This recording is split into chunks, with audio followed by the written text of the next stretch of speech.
আসসালামু আলাইকুম। আমি Habiba Sultana. Habiba's kitchen and blog channel থেকে আপনাদেরকে আরো একবার স্বাগত জানাচ্ছি। আশা করছি যে যেখান থেকে আমার আজকের ভিডিওটি দেখছেন, মহান আল্লাহ পাকের অশেষ রহমতে সবাই অনেক অনেক ভালো আছেন, সুস্থ আছেন। আলহামদুলিল্লাহ, আমরাও কিন্তু বেশ ভালো আছি। বেশ অনেকদিন পরে আজকে একটা ভিডিও আপনাদের সাথে শেয়ার করছি। টানা প্রায় ১ মাসের মতোই আমি কোনো ভিডিও আপলোড করতে পারিনি। আর এর জন্য কিন্তু আমার অনেক আপুরা খোঁজ খবর নিয়েছেন, কমিউনিটিতে গিয়ে মেসেজ করেছেন আরকি। আ ওনারা আমাকে জিজ্ঞেস করেছেন কেন আমি ভিডিও আপলোড করছি না বা কবে থেকে আপলোড করব? আমার কোনো সমস্যা হয়েছে কিনা? এরপরে কিন্তু আমার পুরনো ভিডিওগুলোতেও তারা খুব সুন্দর, সুন্দর কমেন্ট করেছেন। এরপরে জিজ্ঞেস করেছেন যে কেন আমি ভিডিও আপলোড করছি না? আমার সুস্থ আছি কিনা? ঠিক আছি কিনা? তো সে সকল আপুদেরকে আসলে কি বলবো, কি বলে ধন্যবাদ জানাবো আসলে আমার আ বলার ভাষা নেই। তারা এত বেশি আমাকে নিয়ে চিন্তিত ছিলেন। আর যারা আমাকে কমেন্ট করেননি বা কমিউনিটিতে গিয়েও খোঁজখবর নেননি, তারাও যে আমাকে ভালোবাসেন না তা না। অনেক আপুরাই কিন্তু বলেন আমার ভিডিওর অপেক্ষা করেন। কিন্তু আমি আসলে আ রেগুলারিটি মেইনটেইন করতে পারছি না। আসলে কেমন যেন একটা সময়ের মধ্যে দিয়ে যাচ্ছি।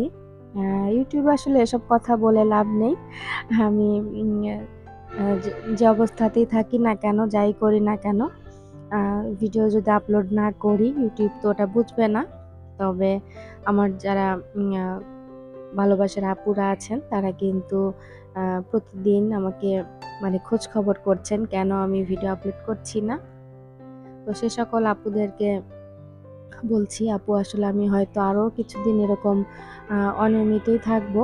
নিয়মিত হতে পারবো না। কারণ আমি একটু অন্যরকমভাবেই ব্যস্ততার মধ্যে আছি।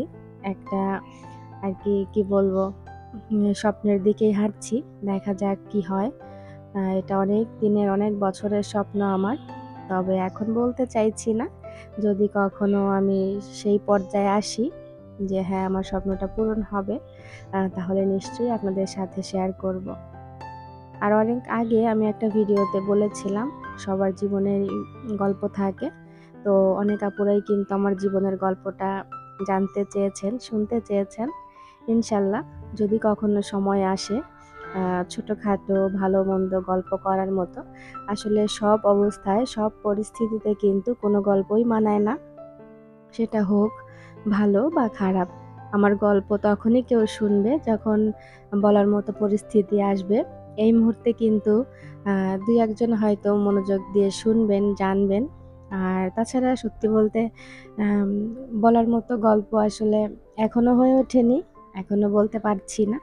যদি কখনো বলার মতো গল্প হয় তাহলে অবশ্যই আপনাদের সাথে আমি আমার জীবনের গল্পটা শেয়ার করব। তো কথা বলতে, বলতে কিন্তু অনেক কাজ করে নিয়েছি। সকালে নাস্তা বানিয়ে সবাই খাওয়া-দাওয়া করে নিয়েছি। তো বেশ কিছুদিন কিন্তু কুয়াশা পড়েছে ভালোই। এখন একটু আধটু রোদ হচ্ছে। তো তার জন্যই শুটকিগুলোকে একটু রোদে দিয়ে নিচ্ছিলাম। আ কিছু শুটকি আনা হয়েছিল। সেই শুটকিগুলোকে রোদে দিচ্ছিলাম। আর বেশ কিছু মাছ নিয়ে এসেছিল আবরারের বাবা। অনেকগুলো মাছ। তো তার মধ্যে কয়েকটা বোয়াল ছিল ছোট, ছোট।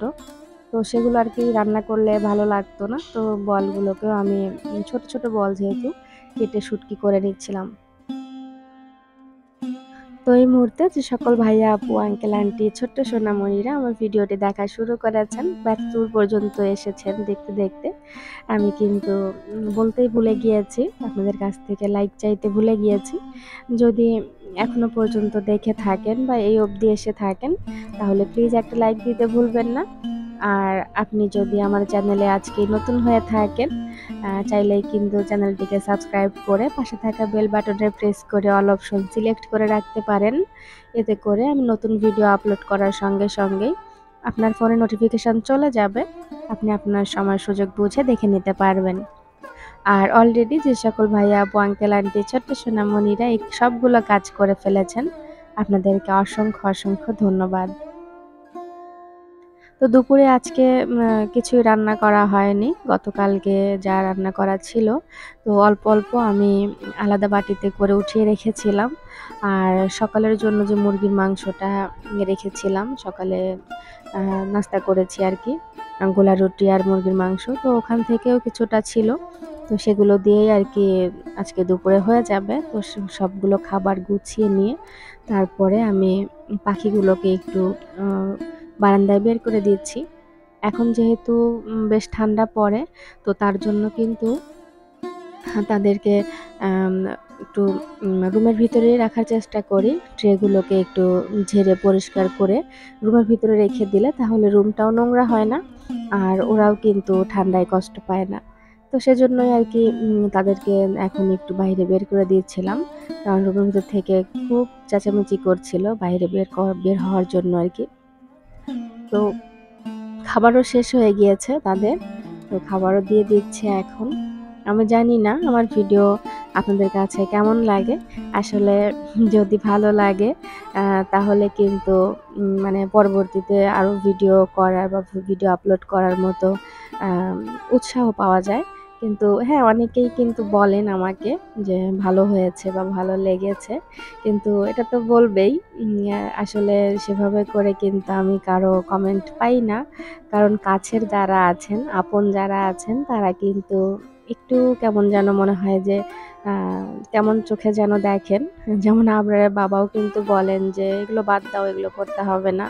তো আমি বুঝতে পারি না আসলে ভিডিওর কোয়ালিটি কেমন হচ্ছে, আম ভালো হচ্ছে নাকি খারাপ হচ্ছে? কেন সবাই আর চোখে তাকায় বা আ কেমন যেন একটা যাই হোক সেগুলো কথা নাই বলি।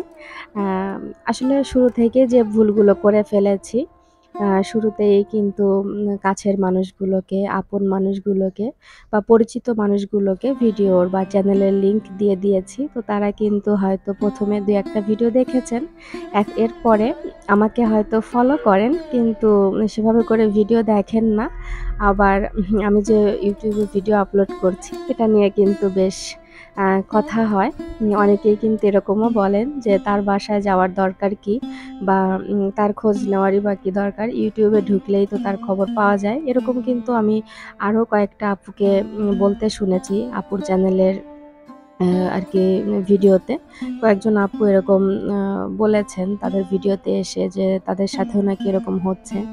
তো আমার সাথে কিন্তু অনেক আগে থেকে এরকম হচ্ছিল। কিন্তু এই কথাগুলো যে বলতে হবে আসলে কল্পনাও করিনি।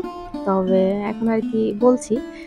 হয়তো যারা এগুলো কথা বলেন তারা আজকে আমার ভিডিও দেখবেনও না। শুধু থাম্বনেইলটা দেখবে যে কি ধরনের ভিডিও আ আপলোড করছি আজকে বা মানে অনেক রকমের আরকি চিন্তাভাবনা থাকে তাদের।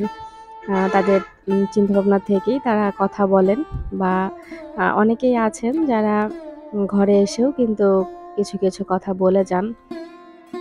তো যাই হোক সেসব কথা নাই বলি।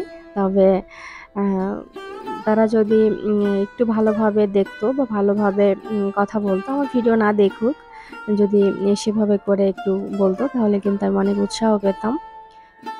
তো এই তো এই আরকি।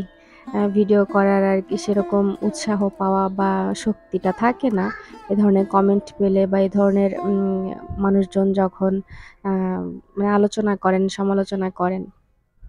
তো ভিডিও রিলেটেড কথা বলি। এখানে হচ্ছে সারাদিনের সব কাজকর্ম শেষ করে বিকেল বেলায় একটু চা খাবো। তো তার আগে চিন্তা করলাম যে বুড়িকে একটু খাইয়ে দেই। তো তার জন্যই একটু সুপি নুডলস করে নিয়ে এসেছিলাম। এখানে এসে দেখছি সে ট্যাব দেখছে। তো তাকে কিন্তু বুঝিয়ে সুঝিয়ে অনেক কিছু বলে তারপরে তার কাছ থেকে আমি ট্যাবটা নিয়েছি। নিয়ে তারপরে খাইয়ে দিয়েছি। আর এই তো আমার পণ্ডিত মশাই আমাকে যখন দেখেছে আমি চা বসিয়েছি সে বলছিল, "মা তোমার জন্য একটু নাস্তা বানিয়ে দেই আমি।" তো সে আমাকে নাস্তা বানিয়ে দিচ্ছিল। আর আমি আরকি একটু রান্নাও করে নিয়েছিলাম। আমার বাসায় দেখবেন যে প্রায় ২-১ দিন পর পরই মুরগির মাংসটা রান্না করা হয়। অনেকে হয়তো বলবেন মুরগির মাংস ছাড়া কিছু খাই না নাকি? আসলে বাচ্চা-কাচ্চা থাকলে যা হয় ২ টুকরো যদি মুরগির মাংস দেওয়া হয়, একটু ঝোল দেওয়া হয় তাতেও কিন্তু তারা খাবারটা খুব সুন্দর মতো খেয়ে নেয়। কিন্তু অন্য সবজি, শাক, মাছ এগুলো হলে তারা খেতে চায় না একদমই। তো এখানে আবার আর কি ব্রেড টোস্ট করে নিচ্ছিল। আর আমি চাটা নিয়ে গিয়েছি। তারা করতে থাকুক। তারা ২ ভাই বোন মিলেই আর কি রান্নাঘরে আ কাজ করছে। আমিও পাশেই আছি। আমি সরে যাইনি। আমি চাটা নিয়ে দাঁড়িয়ে খাচ্ছিলাম আরকি। তো আমি কথা বলতে অনেক কথাই কিন্তু বলে ফেলেছি। আজকে অনেকদিন পর ভয়েস ওভার করছি। অনেক ভুলভ্রান্তি হয়তো হয়েছে। আর কথার মাঝে আটকেও যাচ্ছি। যদি কোনো ভুল ত্রুটি হয়ে থাকে প্লিজ ক্ষমার সুন্দর দৃষ্টিতে দেখবেন। আর সবাই ভালো থাকবেন, সুস্থ থাকবেন। আমাদের জন্য অনেক দোয়া করবেন। আল্লাহ হাফেজ। আসসালামু আলাইকুম।